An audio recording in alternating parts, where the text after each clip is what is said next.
Alaska Richardson knows she doesn't hail from our 49th state, but instead from Dayton, Ohio.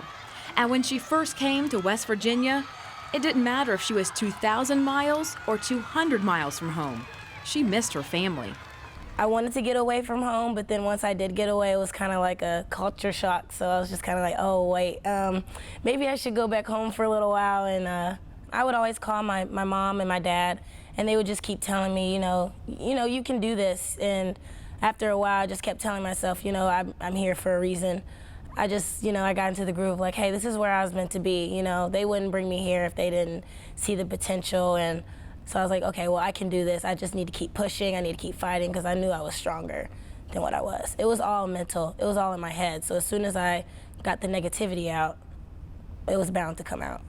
So Alaska stuck it out and remained in Morgantown. Her first 2 seasons on the team were pretty much unremarkable. But last season, her junior year, well, that's when Alaska started to realize her potential. I don't know what snapped. It was just a moment of, I've been here for 3 years. It's time to get down. It's time to get to work. And as an upperclassman then, it was just also time to, step up and show the underclassmen that hard work really does pay off and, give them a sight of, if you do work hard, you're able to accomplish your goal. And Alaska's performance in her senior season continues to shine. In a meet earlier this season against Pitt, she scored a personal best 9.9 on the floor exercise.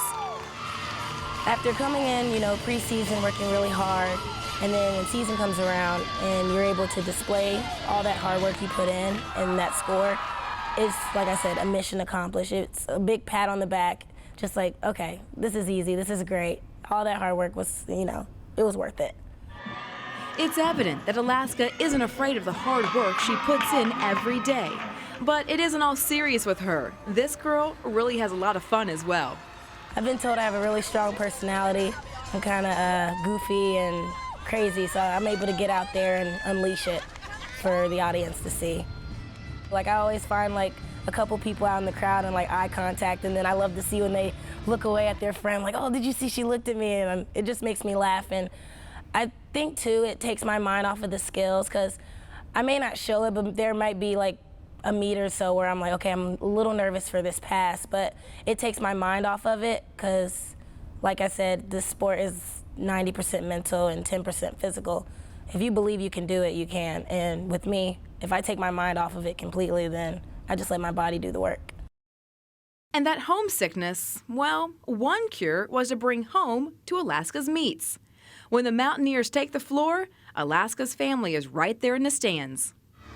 My family's known, especially my dad, for being the loud one saying, you got it, girl, get it, during my floor routines. People are always like, we don't know whether to watch you or your dad because he's just out there in the crowd acting a fool, which is great. I thrive off of that. And to see my family come, it's a 4-hour drive, to see that them get together and actually come and support me, that really means a lot to me. So that actually helps me. My family drove all the way out here. Give them a show, give them what they came out here for. Alaska's career at WVU is almost over. What she would like to do next in life is a bit unique, but right in line with her personality. Well, I'm really trying to, I've been telling everybody, and my heart is really on it. I want to try to maybe work for Disney, maybe voice over a character or become one of the characters. So, and that takes a lot of time. So once I'm able to be done with gymnastics, I'll be able to go down and actually take time to try out.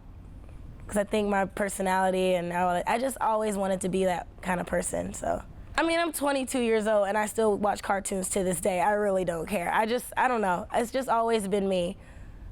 So if you're a cartoon character, what would the cartoon character be like? Like me.